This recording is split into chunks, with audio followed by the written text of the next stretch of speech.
What's up, everybody? This is Jay. Welcome to From Heroes to Icons. This is another the day after New Comic Book Day. I don't know what episode this is. I wasn't here last week due to certain circumstances. So here we are once again.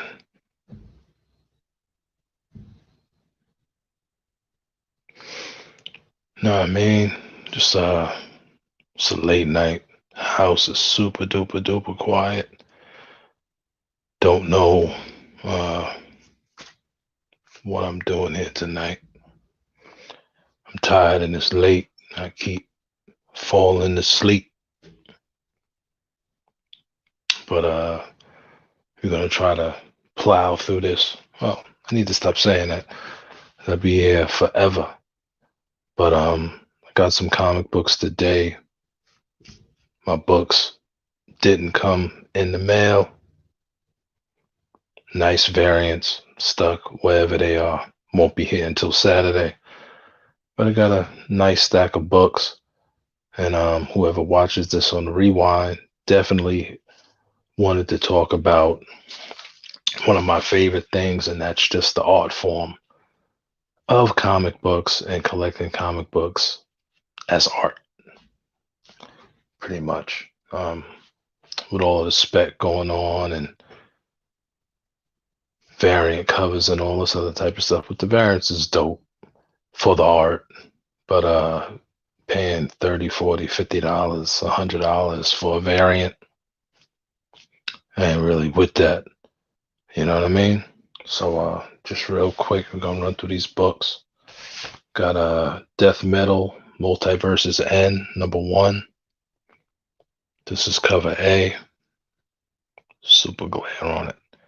Shiny cardstock cover. It's pretty dope. These death metal books have been pretty good. I guess they had a whole month of it, and then I think week after next, the regular death metal series finally comes back. Got Wonder Woman 6763.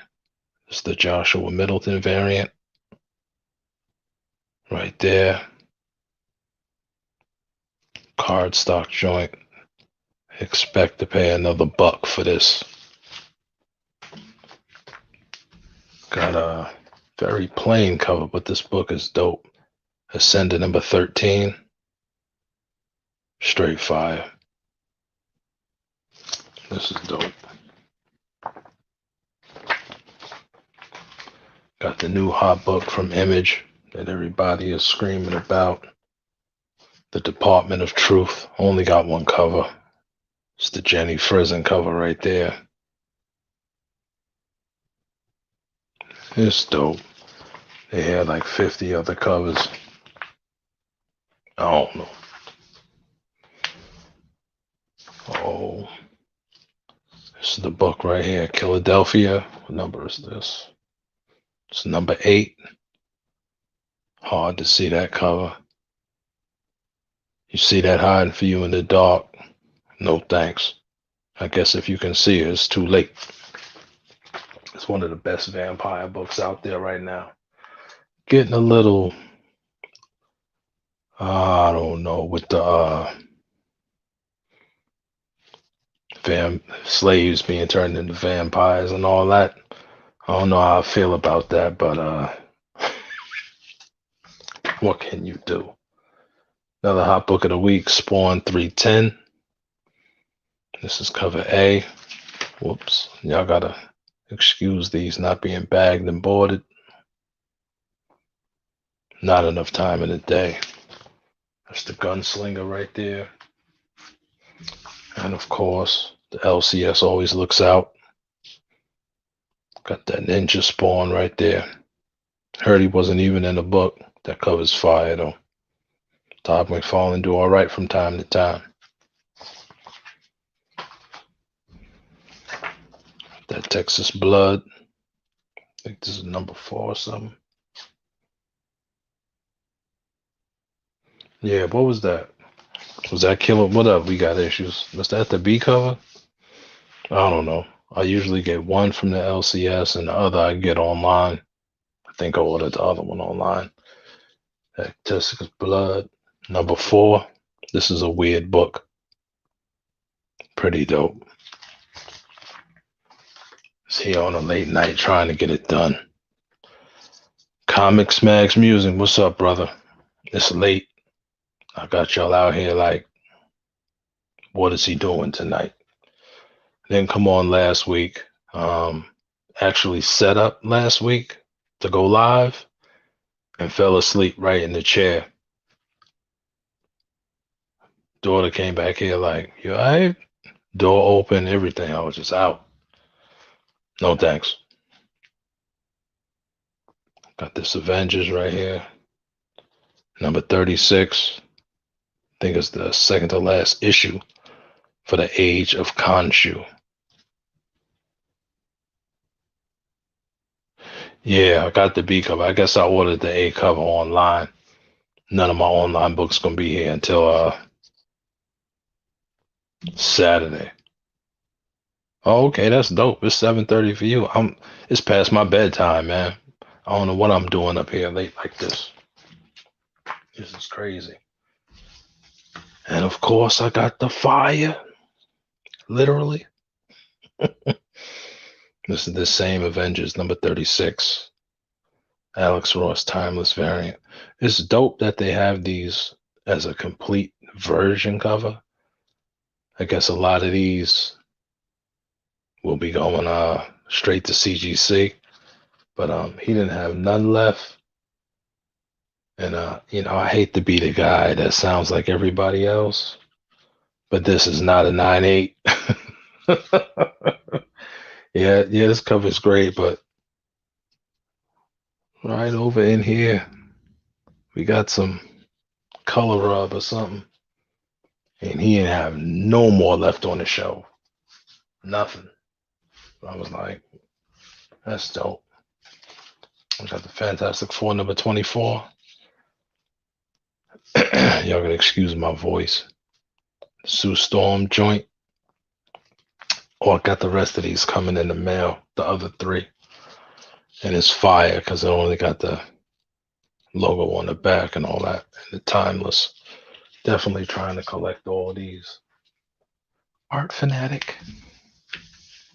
Got this giant size X-Men. This is the tribute. And grabbed the Tradmore variant because I ordered the other one online. I wasn't completely thrilled with this. I looked through it. Each artist only got 1 page. I mean, for those that did the thing, I mean, obviously, Alex Ross gonna put in the work. Alex Ross gonna put the work in. Some of this stuff I gave the no thanks to. No thanks.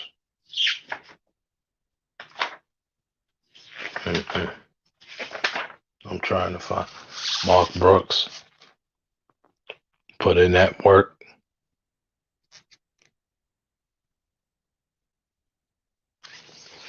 Yeah, definitely. They was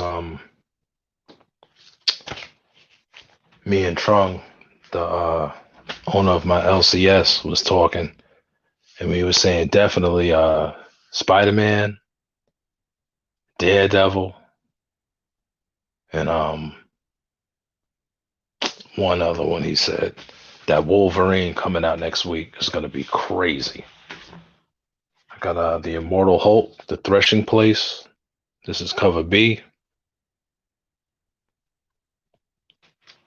I heard the Del Mundo art in here was kind of weird. Kind of weird. Look at that. Mike Del Mundo be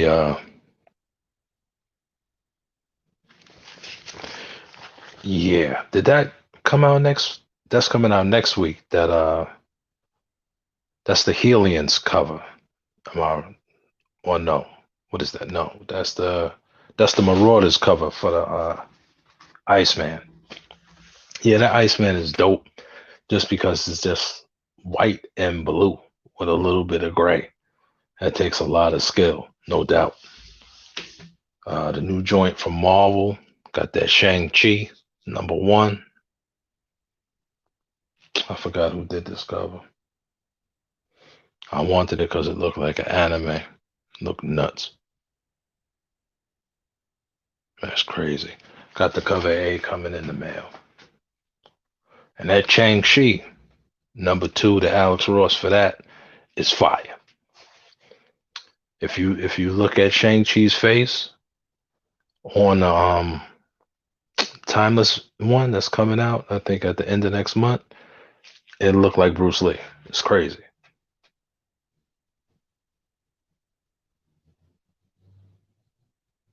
Yeah, it lost some steam, but then like the last 4 issues was crazy. Last couple of issues was nuts. And now they got the leader. I don't know how he know everything. I guess he's super smart, but he just knows everything. He the one that allows the gamma radiated cats to be pretty much reincarnated. If he opened the green door, he allows them to come through the green door and they resurrect. But if he opens the red door for them, finito, they don't come back. It's crazy. What's going down, Ruben? Glad you're here, brother. Got that Strange Academy, #4. Is this #4? #3. It's the cover A. Everything else in the mail. And I think this is the 3rd printing. I don't know. Sometimes I get carried away. We only find them when they're dead. This is the 3rd printing. I think Simone DeMeo did this cover here. Okay. We'll do it like that. Boom. I didn't know that was a gatefold cover like that. And last but not least, since the rest of my stuff will be in the mail, I got that Batman 3 Jokers, of course. And you can get cover A and cover B at my LCS, but if you want any of the other ones, you got to buy all 5 books. And it's dope. I don't think a lot of people noticed it, but on the cover A, the 3 Jokers is embossed. It's raised. It's pretty dope. Got the card on the back. And also the cover B, which has one of the Bat family. That cover also, the 3 Jokers, is embossed. But on all the other variants, it's flat. If you feel it, it's flat. It's pretty dope.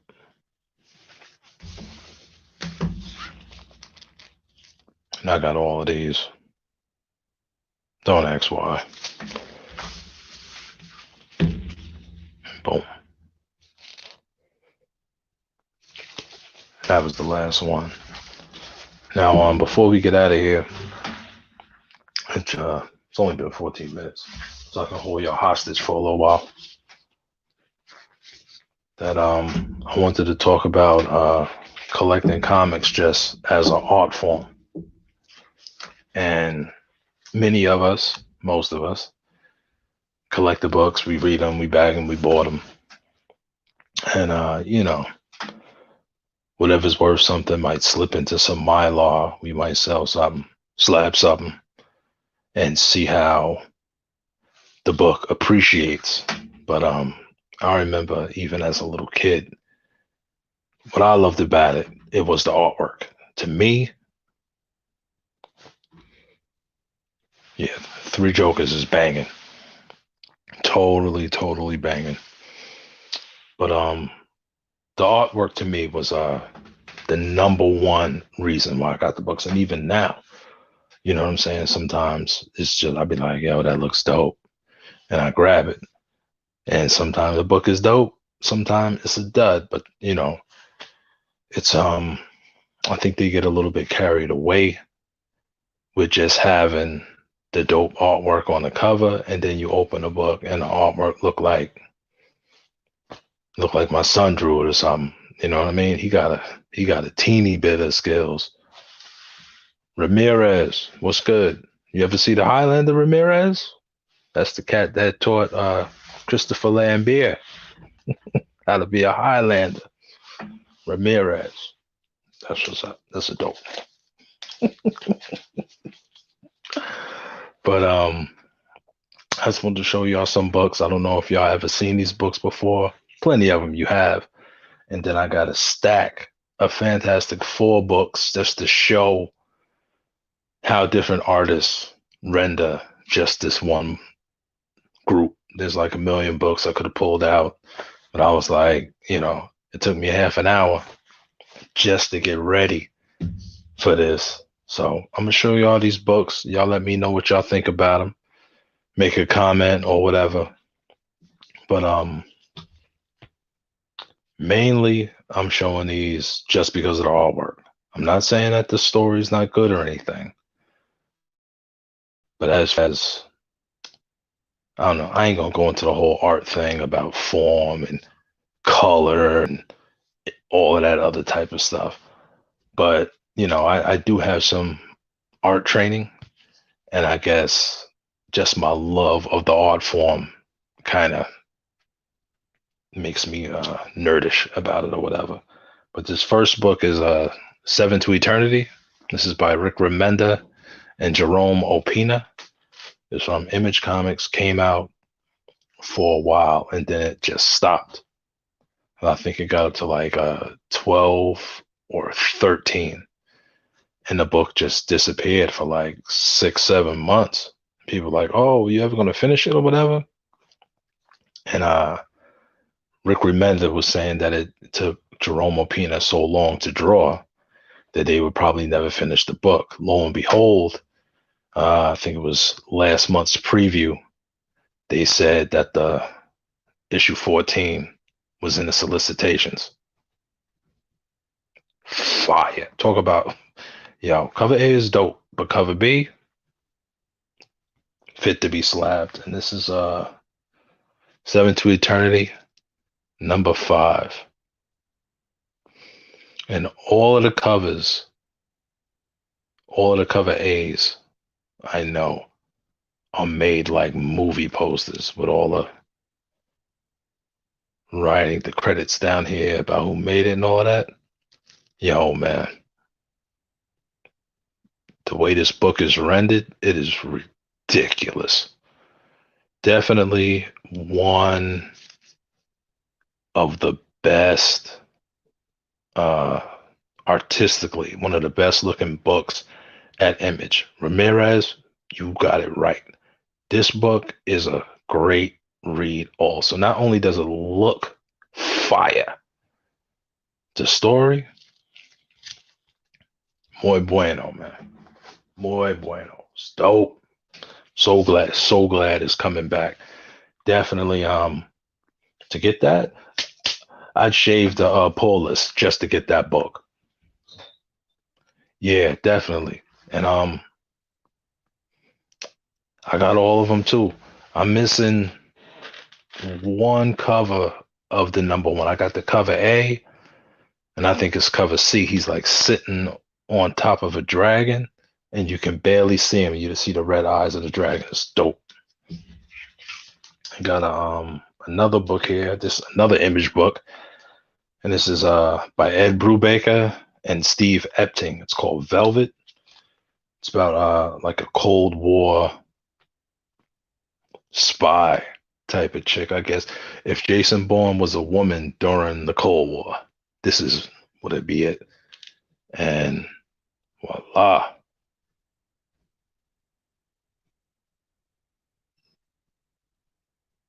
Man, they don't make them like that. And it really catches me because it looks like it's done with like charcoal and pen and ink or something. And then as it goes down, it's not finished. As you can see at the bottom, the rest of her outfit and stuff at the bottom is not finished. And look at her face. As you can tell, she's like an older woman. Um, yeah, Comics Mag Music, you know what I'm talking about.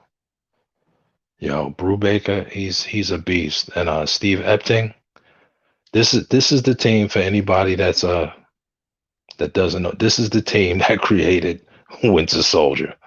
I'll just say that. This book is dope. And dumb cheap. Oh man, I think I got like the whole series for like $10, $11 or something. Dude was just take it. I was like, okay. And mint. All of them was mint too. Amazing. We got a fan favorite. And you know, everybody's gonna know him right off of the Three Jokers. This is Justice League. I think this is part of the New 52 run. Justice League 41, written by Jeff Johns, and the art by Jason Fabok. Yeah, Ramirez, man. That Velvet is fire. Now, everybody has their own point of view about the New 52. But when Jim Lee started it, fire, sure.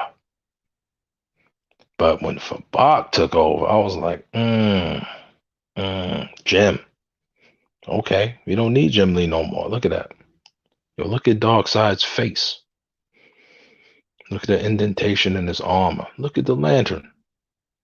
I mean, you might not even be a Green Lantern fan, but Hal Jordan ain't never looked at Brolic. Yeah, he's very underrated. Hopefully, this Three Jokers will put him on the map. This book is dope. All the stuff that he did. I was gonna pull out another one with Superman on the cover. Yo, I'm telling you, this book might not be worth no bread, but if you love beautiful things, this is yo. Let's see if I can put. Look at Wonder Woman, man. Fabok is a beast. He's a beast. If they opened up a con again, I'd look for him. I would definitely want a sketch in the book. In the sketchbook. Definitely would want something from Fabok. And y'all know me. I would be remiss not to show something from John Byrne. Yeah, it's just the way he draws. You know what I mean? Like his older stuff was not as refined, I'll say. But when he like perfected his craft, oh man, it's just something about the way John Byrne draws. I love it. It's just everything that he does. I just jump on it. The way he draws his characters, his backgrounds. He has a lot of his way of drawing mechanical things is very Kirby-esque, I'll say, with the weird lines and the straight lines and all heavy. But John Byrne is a beast. Like I said, if you like pretty things, and he was one of the only artists, you know, one of the old generation artists that was able to draw Wonder Woman like brolic, but also very feminine. And I love this run right here. I think I'm working on trying to get a double run of this. But John Byrne is a beast. And you know, I got to show that X-Men. Yes, that Batman Eternal. See, a lot of his stuff slipped through the radar, and especially like because didn't Finch do a few books on Batman Eternal, if I'm correct? I think it went from Finch, then they had somebody in the middle, and then for Bach. I could be wrong, but I know it was like that. And and Finch has a kind of a big name, but he been around for a minute. You know what I mean? I guess I make a video about before they were stars. And I got that X-Men, the Death of the Phoenix joint. We know everybody has seen this, but still, that John Byrne love of the figure, the backgrounds, the juxtaposition of text,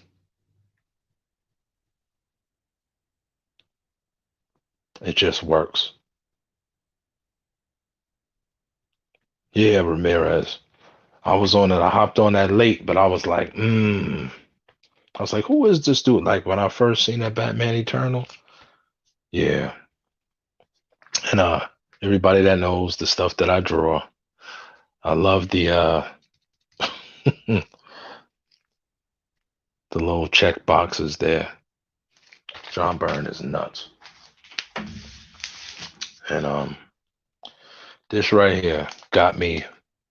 I really don't do the variant cover, like buying them from different outlets and stuff. But when I saw this, because I'm 45, so I saw the original Superman with Christopher Reeve and Silver.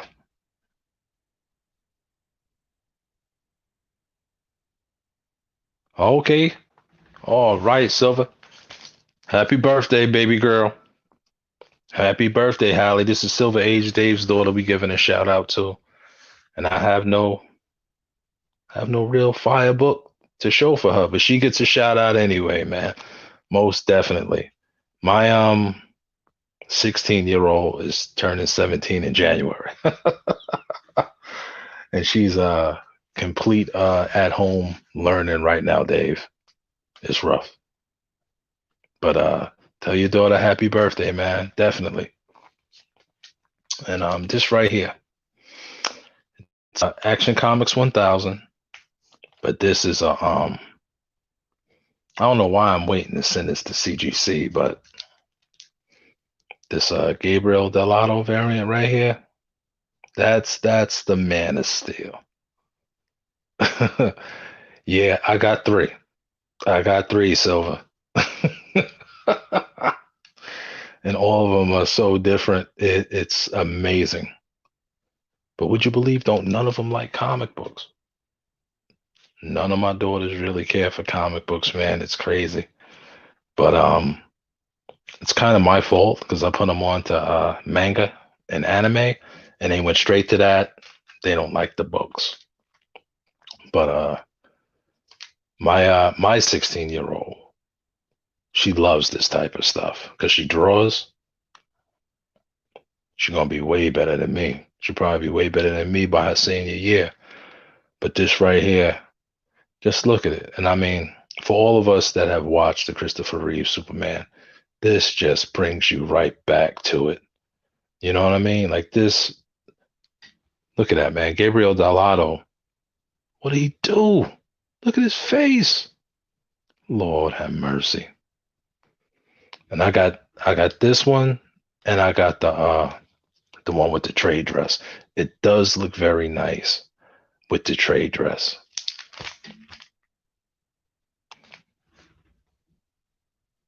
Wow, Dave. Okay. It's a lot of kids, man. I thought I had a lot of kids, but that's what's up. An awesome family, man. An awesome family. And I want to show these Fantastic Four books. I don't know what that's right. Most definitely. And that's why we keep some of them. So some of the books, I mean, because some of them straight want the money.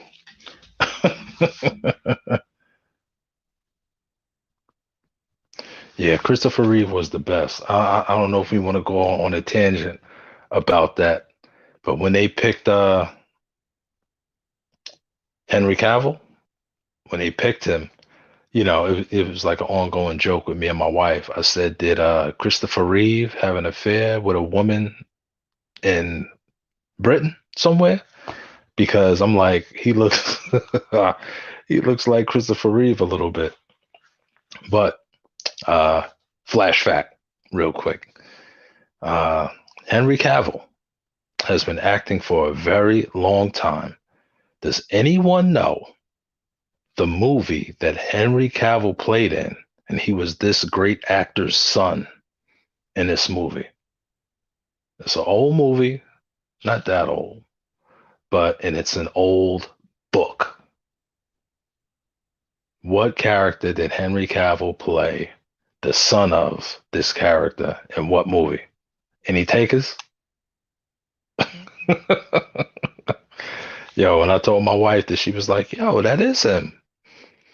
It's crazy. Nobody can guess? Let me give y'all a minute. Henry Cavill, as a young man, he had to be very young. Very young. He was the son of this great character in this movie, man. And I'm gonna tell you the actor who ended up being his father. It was is it James Cavill? Oh man, can't remember. James Cavill, is it? All right, I'm gonna let you. The um, the Count of Monte Cristo. The Count of Monte Cristo. He was Edmond Dantes' son. Edmund Fernard was his name. He was his son. It was crazy. Yes, he was, and he also was in Oh man, what was that show? That British show. I can't remember the name of it, but it was fire. You haven't seen The Count of Monte Cristo? Yo, it was 90s flick, I believe. James Cavill, the cat from Persons of Interest. Yo, that movie was dope. Fire. That is a must have.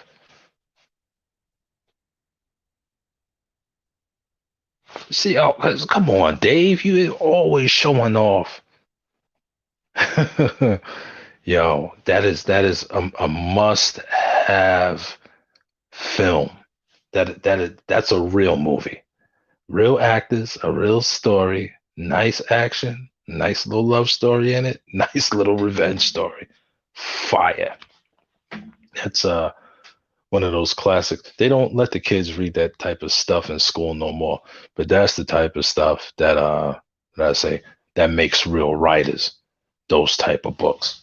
So I'm gonna show these Fantastic Four books, and I want to just show how. Okay, yeah, watch it this weekend, man. You won't be disappointed. And after you finish watching it, leave a comment in this video and let me know what you think of it. But that's me one of me and the wife's favorite films right there. I love that movie. But for those that have no idea, yeah, kind of went off on a tangent with The Count of Monte Cristo. But we were talking about just collecting comic books just for the love of the artwork, and I wanted to kind of run down. I got a million books. I'm surrounded by everything, but I wanted to show these Fantastic Four comics to show you how, like, through the years, how the art changed, but how I still like all the artwork of the ones that I pulled. So we got Fantastic Four 150. I'm not too sure. Silver, this is for you. You don't remember the movie Ramirez? Yo, you need to Count of Monte Cristo, man. It's definitely fire.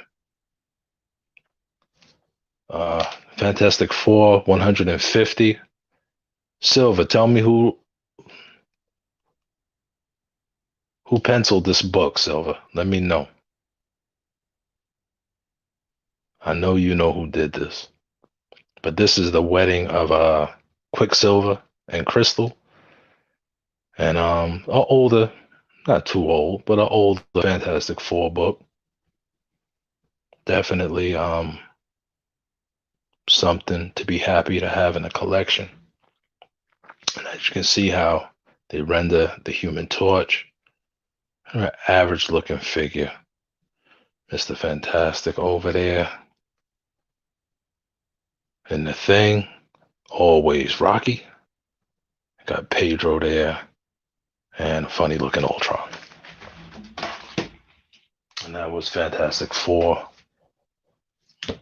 150. I'm trying to do this in kind of like chronological order, I guess. Okay, Buckler. There you go. Thanks, Dave. And of course, you know, back to John Byrne as always. We got this Fantastic Four 236. And John Byrne just does such a beautiful job rendering his figures. Ain't nothing but figures on this cover. But yeah, and it's Fantastic Four 236. Gotta love John Byrne's artwork. So dope. Put that here. I want to put that with the rest. We got Fantastic Four 325.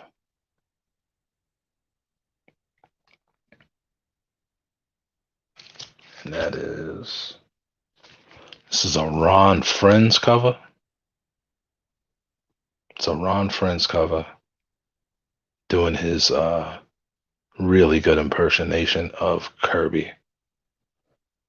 But still, I mean, if you've seen it from back here and didn't know what number it was, you definitely would think it was like in the low hundreds or early 70s or something. Book is dope.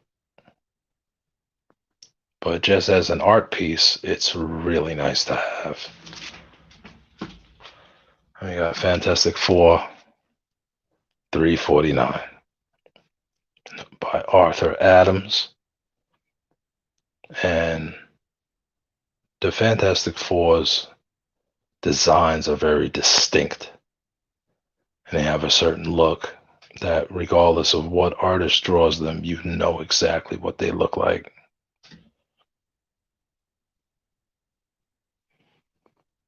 And this was part of the storyline in Spider-Man, Wolverine, the Hulk, and Ghost Rider became part of the Fantastic Four. And got a Paul Ryan cover here after Jack Kirby. Fantastic Four 390. And nope, I don't have that book. Wish I did. But very nice rendition of the Fantastic Four and the Watcher. Real nice throwback. Super dope. And then we jump to the Heroes Reborn with Jim Lee. Now this, I think, was one of the biggest changes to the Fantastic Four's look as far as having a superhero look to them since John Byrne. John Byrne drew the Fantastic Four extremely heroic looking, and the things that they did. Now they were posed, the costumes, the interactions with the rest of the superheroes. Just an awesome way of rendering Marvel's first family. And Jim Lee's one of my top 10. I don't know if he used to be my favorite artist as far as penciling is concerned, but he's still in my top 10. I don't know if he's my favorite, but he's in my top 10. And we got Heroes Reborn and this is by Alan Davis and Scott Lobdell. I love Alan Davis's artwork. It's very I guess we would say very rounded. It has a very romantic, soft and wavy feel to it. It has a very nice flow. Um, Very rarely do you ever catch any hard lines in Alan Davis's work, even in his buildings, any type of background. It's very, very rare that you would ever find any type of hard lines. Love the soft, round look, very organic feel to it. And the Fantastic Four is dope. Hope I'm not boring y'all to death with these Fantastic Four books. And a newer writer, a newer artist, sorry, Salvador LaRocca, when he took over. I think I first became aware of Salvador LaRocca's work on X-Men, I believe. But yeah, you surprised at that, didn't you? Hmm. Very nice. And he has a very sketchy style about him. A lot of points and hard lines. And another brother that has very reminiscent of Alan Davis.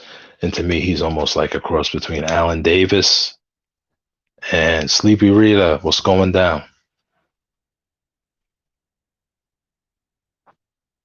Yeah, Clayton Crane is dope. I would like to see a lot of these super hot cover artists do a book, even if it was like a 48 page one shot or something like that. I would definitely like to see them do an entire book. You know what I mean? I mean, with a good writer, even a one shot would be very nice. We have Fantastic Four number 40. I guess this is like the renumbering or whatever. Carlos Pacheco. I don't know who wrote this. Jeff Loeb was the writer on this, I believe. This run of the Fantastic Four was fire. Fire. I hear you. I'm glad that you're here. We got issues. I'm glad you're here. But look at that. Yeah. I mean, I'm gonna show this again. I'm just answering sleepy Rita here. You know what, man? This Batman 3 Jokers showed what they can do. They have a premium format book with more pages than the regular comic book, only 3 issues, and Fabak took his time. You know what I mean? And it was fire. You do something like that, and I mean, even Jim Lee, who is like always super late, could do something like that, take his time, and if they solicit the book when the book is finished, the book can come out on time. You know what I mean? Like if they would have did that with Doomsday Clock, I think everybody would have loved the book. But they really couldn't gauge Gary Frank's timing on how fast or how slow he draws. Hey Titus, what's good, son? And it's crazy. And if they would do that, maybe we could have artists complete storylines without all these interruptions and stuff like that. But I think that 3 book format all around Marvel, DC, Image, it would really be pretty dope. But back to this real quick. Similar to Alan Davis, he has an extremely round and organic look to him.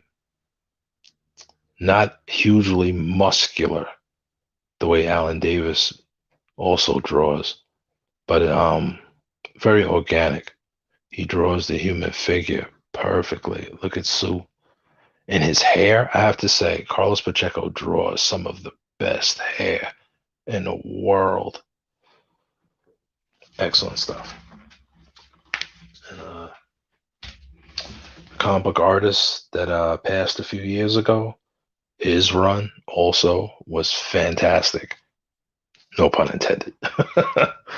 But Mike Wieringo, just the way this guy is, very cartoony style, but also a very soft and organic type look. All of his figures and stuff was kind of bulky, but yo, look at Sue's hair, man. Look at Reed's face.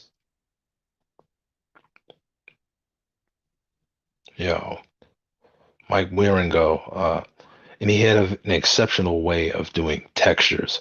Even without the color, the torch would look dope. And heavy shadows and stuff like that. Really, really, really good stuff. Really good stuff. Didn't really care for that logo though. And another one that has passed on, and I know you guys uh have a lot of this guy stuff. I know you guys do. Know all you guys love it. Michael Turner. Michael Turner can draw a whole lot of good stuff. But y'all know what Michael Turner's known for, don't you? You know what Michael Turner is famous for. Now, Michael Turner is the artist that I say kind of perfected the romantic style of comic book art. Everything has such a nice look to it. Very I can't even find a word for it, but it's so pretty. I'll say he has such a pretty way of drawing. Even his men is just look at Reed, even with his long neck and everything. The posing, the posture of the characters, and Michael Turner's women is just banging, just banging. Michael Turner's the man. And the last Fantastic Four book that I had is by an artist that they say perfected the art of they call it cinematic art. And back in the days, he was on like I think he did a little bit of Excalibur, and I know he did Death's Head and some other stuff, real quirky. Couple of odds and ends on X-Men, but he perfected his cinematic storytelling on the Ultimates with Mark Millar, and that is Brian Hitch, who really, as a penciler, personally, he draws his figures extremely realistic. Like if they're, from back here, sorry, it looked like a movie poster. Extremely clean. Like Brian Hitch, man, that I don't know if you guys are familiar with Robert Venditti's Hawkman. Ridiculous. The first 12 issues were penciled by Brian Hitch. Yo, look at the smirk on Johnny's face. And that Hawkman run, and he got the four fingers up. So you got the four fingers? Fire right there. But Brian Hitch's run on Hawkman, even if you don't like Hawkman, you had no interest in Hawkman whatsoever, just the look of the book, you'd be like, okay, I'm a Hawkman fan. And of course, only did I show any Jim Lee stuff? No, I think I left him hanging tonight. He'll be all right. But as you can see from the books that I have in the back, and I'm gonna show this, and then we're gonna get out of here. But my man Alex Ross, makes it easy to read comic books. He's a beast. And a couple of years back, how many years back? Let me flip through this real quick. We gotta have the year on it. Nope. 2003. So the early 2000s, Alex Ross and I believe Paul Dini went on a little art expedition, I guess you would call it. And they did these oversized treasury books. And I know you gotta have some of these, Silva. If you're still here with us, you gotta have some of these books. I gotta pull this all the way back just so it'll fit. This right here is one of them. He did one for Superman, Peace on Earth. He did one for Wonder Woman. I think it was The Spirit of Truth. He did one for Batman, which was War on Crime.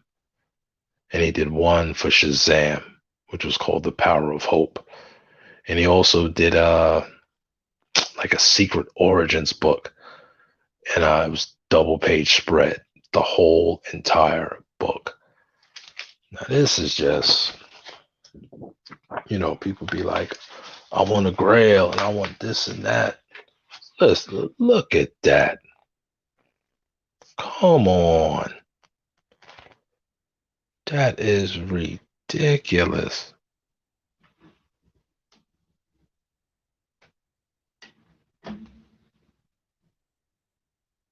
Come on, y'all. Anybody have these oversized treasury books?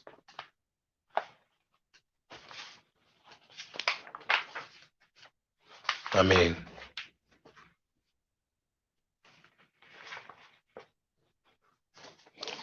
yeah, Silva know what I'm talking about. Look at that. Look at the Martian Manhunter. Lord have mercy.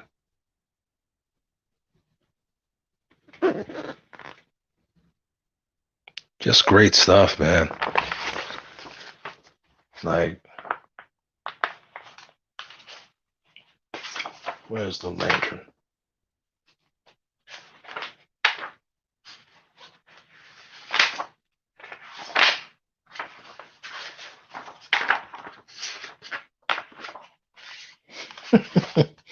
This is crazy.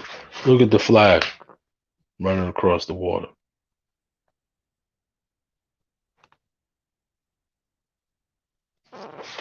Even just the regular people. The faces.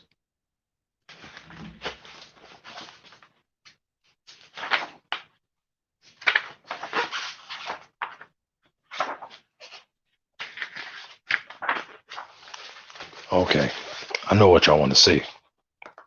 Boom.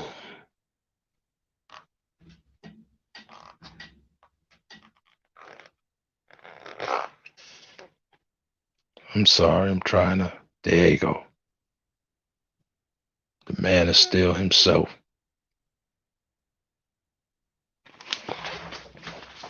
This is what it's all about. Okay. Show that. Look at that. And the Aquaman.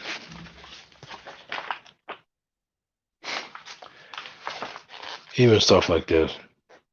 Got the atom coming out of a telephone. Look at the phone. Look at Batman's cowl. It's crazy.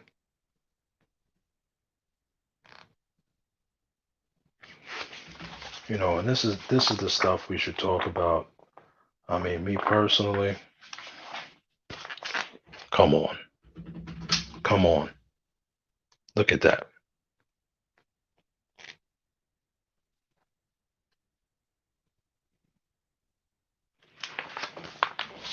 Yes. And that's a video for another time. That's a video for another time, Ramirez. Man, if they would just fall back a little bit and let the artist work. And I think that's what they don't do anymore. And a lot of times, especially Marvel with the juggling that they do with the books and the events, ridiculous. If you look at that Ten of Swords that came out last week, Pepe Larraz hasn't drawn anything after he did Powers of X, House of X. After he did that, he didn't do anything. And then now the Ten of Swords came out, and that was like 70 pages or something ridiculous. And he penciled all of it. It's like, well, how long did that take him to do it? And that's like 3.5 comic books, really. I think comic books only 22 pages or some such, 32 pages. It's like just 2.5 comic books. You know what I'm saying? And it's like they put out a lot of trash, a lot of trash. But also, I'm gonna give you guys a sneak peek. I am doing a video haul-ish type of thing with my Chinese comic books. And so I'm gonna give y'all a sneak peek.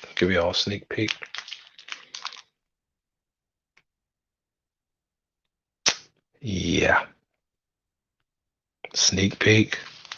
Yo, I'm telling you, got some I counted the books that I had for my Chinese books. I think it was over, where's my notes at?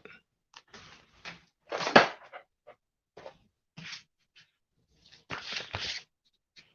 don't know where my notes is at.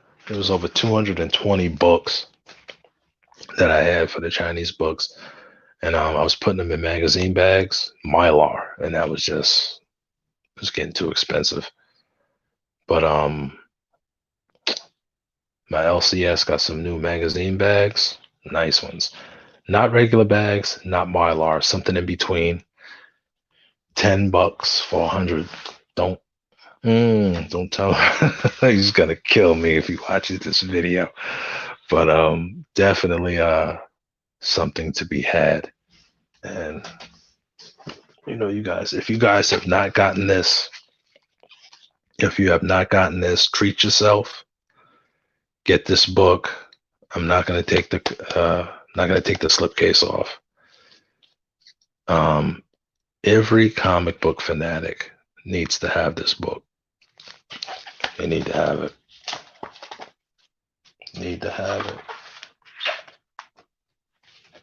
I'ma just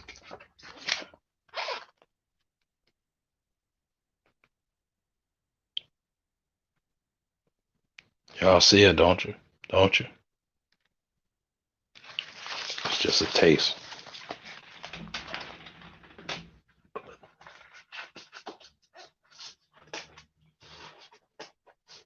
So,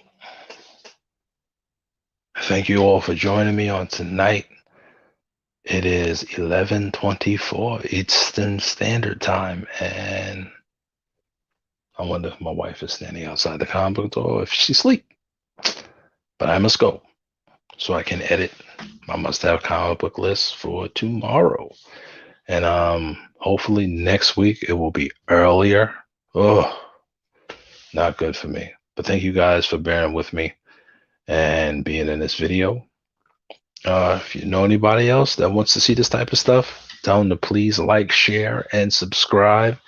And I will catch you guys at the same bat time and at the same bat channel. Later.